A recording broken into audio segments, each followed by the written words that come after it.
Elif, and the Mountain of the Gods. Elif loved maps, especially when they showed places colored bright orange and green. This summer, her map had a red star marking a special place in Turkey, Adıyaman.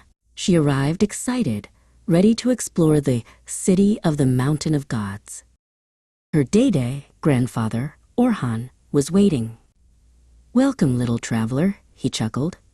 "Adıyaman is famous for its cotton, its hospitality, and the incredible ancient secrets it keeps up high in the Taurus Mountains."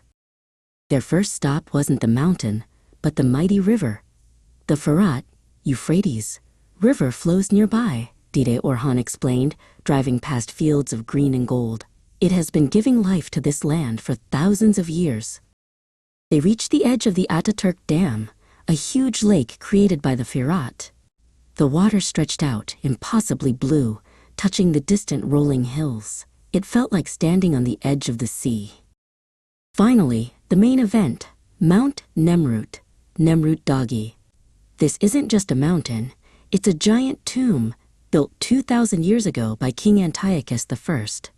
The air grew thinner and cooler as they started the steep climb up the final path. "See, Elif?" Dede Orhan whispered as they reached the massive terrace. Giant stone heads, taller than 2 men stacked up, stared into the distance.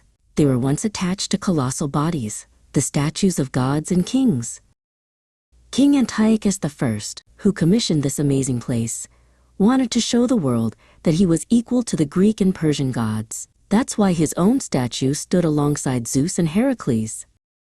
But the real magic happened just before dawn. Tourists come from all over the world to watch the sunrise from Nemrut. The light poured over the statues, turning the stone from gray to gold and painting the distant mountains pink. On the way down, they stopped at another marvel, Sendir Bridge. Built by the Roman Empire, it has stood strong for almost 1,800 years. It's so old, yet still perfectly crosses the deep gorge below. Elif traced the journey on her map. From the great river to the colossal heads, Adıyaman was not just a place of beauty, but a keeper of ancient stories. "We climbed to the gods," she told Dede Orhan, "and now I know their secrets."